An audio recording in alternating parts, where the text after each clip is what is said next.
Halo sahabat semua, jumpa lagi di video resep Cik Lin. Yang kali ini Cik Lin akan mengajak sahabat semua untuk bagaimana caranya kita membuat jenang sengkolo atau bubur abang putih yang biasa kita bikin untuk acara di hajatan atau syukuran ya. Seperti apa prosesnya, disimak bareng-bareng ya. Di sini untuk beras sudah Cik Lin siapkan dan sudah Cik Lin cuci bersih. Kemudian ini akan kita tambahkan air.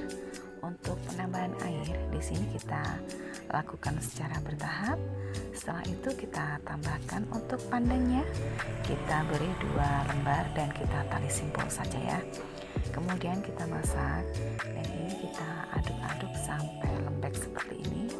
Kemudian setelah seperti ini kita bisa tambahkan air lagi bertahap ya, sedikit demi sedikit sampai dirasa beras ini nanti akan menjadi bubur yang halus sesuai dengan selera kita. Kemudian ini kita tambahkan air kembali dan akan kita tambahkan sedikit demi sedikit. Ini akan kita masak dan kita aduk-aduk sampai beras ini benar-benar halus dan lembut. Dan setelah seperti ini air sudah menyusut kembali, adonan beras sudah mulai terlihat lebih lembut.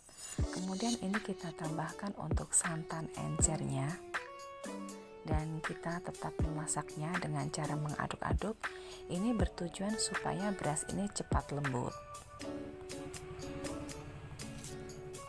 Oke, setelah dirasa beras ini lembut dan menjadi bubur seperti ini, barulah kita bisa tambahkan untuk santan kental dan juga sedikit garam supaya bubur putih ini berasa lebih gurih. Untuk penambahan santan kental itu sendiri, Cik Lin tambahkan di akhir bubur ini benar-benar lembut ya. Dan penambahan santan ini bertujuan supaya bubur ini terlihat lebih putih bersih seperti ini dan halus serta gurih. Untuk tekstur kelembutan bubur yang Cik Lin bikin seperti ini sudah jadi. Dan untuk proses penganakannya ini Cik Lin tetap aduk-aduk supaya merata dan kita sisihkan. Setelah tercampur ini sudah matang, akan kita ambil separohnya dari adonan bubur ya. Kita siapkan wadah, kita ambil dan kemudian ini nanti kita sisihkan. Oke sahabat, ini dia untuk bubur putih sudah Cik Lin ambil, dan untuk sisa bubur putih yang ada di dalam manci akan Cik Lin tambahkan dengan serutan gula Jawa. Ini akan kita proses untuk pembuatan bubur merahnya. Dan untuk gula Jawa ini Cik Lin serut menggunakan serutan keju besar supaya untuk proses pelumatannya itu lebih cepat dan bubur merahnya ini segera jadi ya. Dan setelah kita tambahkan gula Jawa seperti ini atau gula merah, ini kita aduk-aduk supaya merata dan bisa kita tambahkan air atau santan kembali supaya sedikit lebih encer ya.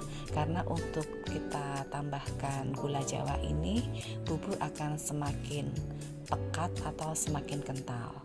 Jadi supaya sedikit lebih encer, ini Cik Lin tambahkan untuk santan kentalnya.